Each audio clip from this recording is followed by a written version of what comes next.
मित्रों, आपका स्वागत है। हम सब इंग्लिश ग्रामर की क्लास में उपस्थित हैं। इंग्लिश ग्रामर की क्लास में हम सब सिंपल सेंटेंस में आज हियर और देयर का प्रयोग पढ़ेंगे। सबसे पहले हियर और देयर का मतलब हम जान लेते हैं। देयर का मतलब होता है वहां या उस, और हियर का मतलब होता है यहाँ और इस। मतलब देयर का प्रयोग हम दूर की वस्तु के लिए करते हैं और हियर का प्रयोग हम नजदीक की वस्तु के लिए करते हैं। आइए हम सब जानते हैं कि हियर और देयर का प्रयोग सिंपल सेंटेंस में क्यों होता है। तो इसका आंसर ये है कि उस सेंटेंस में जहां पर सब्जेक्ट का लोप होता है या सब्जेक्ट नहीं पाया जाता, वहां पर हम हियर और देयर का प्रयोग करते हैं। आइए इसको हम सब अफर्मेटिव सेंटेंस के माध्यम से समझते हैं। जैसे हमने कहा, इस कमरे में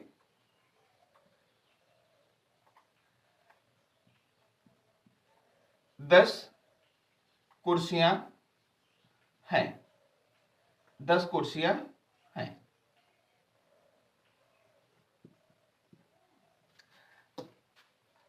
हम यहां पर इस शब्द को हटा भी सकते हैं, लेकिन तब यहां पर ये हो जाएगा, जैसे हमने यहां पर इस शब्द को हटा दिया तो कमरे में 10 कुर्सियां हैं। कमरे में 10 कुर्सियां हैं। अब ये नहीं निर्धारित हो रहा कि कमरा दूर है, हम दूर के लिए इशारा कर रहे हैं, या कमरा पास में है। अगर कमरा दूर में है तब हम क्या करेंगे? देयर का प्रयोग करेंगे। अगर कमरा जो है नजदीक में है तो हम हियर का प्रयोग करेंगे। तो आइए हम सब यहां पर क्या करते हैं, हम इस या उस शब्द का प्रयोग ना करके हम यहां पर देख रहे हैं कि सब्जेक्ट का हमारा लोप हो रहा है और हम दूर कमरे के लिए इशारा कर रहे हैं, इसलिए हम यहां क्या लगाते हैं? देयर लगाते हैं। अब यहां पर है शब्द है शब्द जहां पर आ जाता है वो शब्द जहां आ जाता है वहां का पर ये मतलब होता है कि जो वाक्य है वो प्रेजेंट टेंस में है। तो यहां पर प्रेजेंट टेंस की हेल्पिंग वर्ब लगेगी। तो हेल्पिंग वर्ब का हम प्रयोग कैसे करें? यहां पर हम इज लगाएं या आल लगाएं? क्या लगाएंगे? हम जहां पर हियर देयर का प्रयोग करते हैं वहां पर हम इज आर का प्रयोग ऑब्जेक्ट के अनुसार करते हैं। यहां हम देख रहे हैं 10 कुर्सियां हैं। 10 कुर्सियां हमारा क्या है? प्लूरल नंबर है, बहुवचन है, इसलिए यहां पर हम क्या लगा देंगे? आल लगा देंगे। There are 10 chairs in the room। in the room। The की जगह पर हम क्या लगा सकते हैं? अगर हम दूर के लिए यहां देयर लगाए हैं तो हम क्या कह सकते हैं? द की जगह पर हम लगा सकते हैं दैट रूम, मतलब उस कमरे में। आइए दूसरा जानते हैं हम।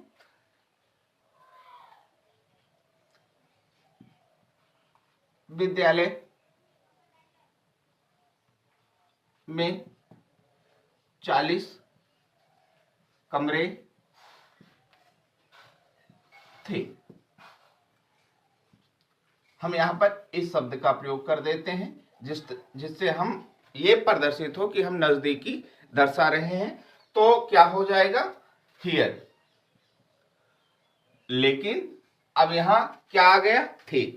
मतलब वाक्य किस में है?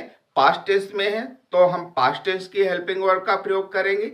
यहां पर वाज होगा या वेयर होगा? यहां पर हमारा वेयर होगा, क्योंकि कमरा कितना है? 40 है। तो here were 40 rooms in the school. In the school या इन दिस स्कूल। दा की जगह पर हम दिस का भी प्रयोग कर सकते हैं। हमने यहां पर दा लगाया है। आइए हम सब नेगेटिव सेंटेंस देखते हैं।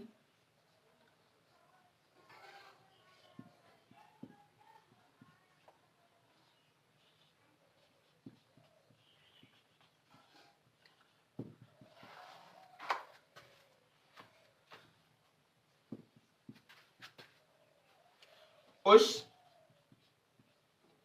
जंगल में पक्षियां नहीं है। तो हमने क्या लगाया? उस जंगल में। तो उसके लिए हम किसका प्रयोग करेंगे? देयर का प्रयोग करेंगे। लिखेंगे हम देयर। क्या लगाएं, आर लगाएं या इज लगाएं? आर लगाएंगे क्योंकि किसकी बात की जा रही है, पक्षी की बात नहीं की जा रही है, पक्षियां की बात की जा रही है। तो there are no birds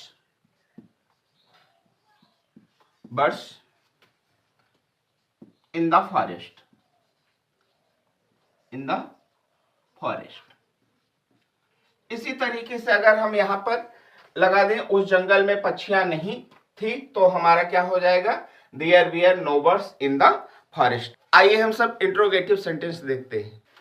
interrogative sentence में देखते हैं। इंट्रोगेटिव सेंटेंस में जैसा हमने आपको बताया था कि इंट्रोगेटिव सेंटेंस दो प्रकार के होते हैं, एक में प्रश्न सूचक शब्द वाक्य के पहले आता है और दूसरे में प्रश्न सूचक शब्द वाक्य के बीच में आता है। आइए हम दोनों को ट्रांसलेट करते हैं। क्या लिखा हुआ है, क्या वहां तालाब में मछलियां हैं। क्या शब्द पहले आ रहा है, इसलिए हम क्या करेंगे, हेल्पिंग वर्ब का सबसे पहले प्रयोग करेंगे। यहां पर ऑब्जेक्ट देखेंगे, हेल्पिंग वर्ब हमको क्या लगानी, इज लगाना है, आर लगाना है। यहां मछलियां, इसलिए हमको क्या लगाना पड़ेगा, आर लगाना पड़ेगा, आर। अब वहां की बात कर रहा है तो वहां का मतलब क्या होगा, there. Are there, are there fishes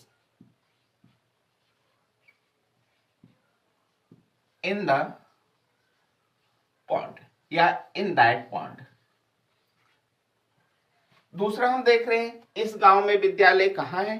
तो यहां पर इंट्रोगेटिव वर्ड हमारा क्या हो रहा है, वाक्य के बीच में आ रहा है, इसलिए इसकी अंग्रेजी को सबसे पहले लिखेंगे, इसके बाद में हेल्पिंग वर्ब लगाएंगे। तो कहाँ की अंग्रेजी क्या होती है, व्हेयर। व्हेयर हम यहां पर था लगा देते हैं, कहां था। अब कितने विद्यालय की बात की जा रही, एक विद्यालय की बात की जा रही है।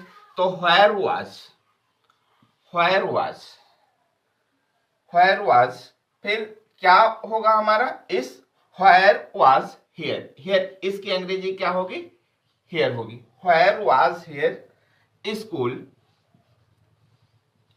School in the village, in the village. आइए इसी के साथ में हम इंट्रोगेटिव नेगेटिव सेंटेंस को देख लेते हैं। आइए हम सब इंट्रोगेटिव नेगेटिव सेंटेंस की बात करते हैं। अगर हम यहां पर नहीं लगा देते हैं और यहां पर भी कहां नहीं था, इस गांव में विद्यालय, सॉरी यहीं पर हम नहीं लगा देते हैं, तो हम नॉट का प्रयोग हमारा कहां पर हो जाएगा, नॉट का प्रयोग हमारा हमेशा देयर के बाद में होगा। जैसा कि हम आपको यहाँ पर बता रहे हैं, हियर और देयर का प्रयोग हम सब्जेक्ट के स्थान पर कर रहे हैं, और इंट्रोगेटिव नेगेटिव सेंटेंस में हमने आपको बताया है कि नॉट का प्रयोग हमेशा सब्जेक्ट के बाद में होता है। सॉरी यहाँ पर नॉट नहीं होगा, यहाँ पर नो होगा। Are there no fishes in the pond. आगे हम सब प्रेजेंट इंडेफिनिट टेंस में मिलते हैं। जय हिंद।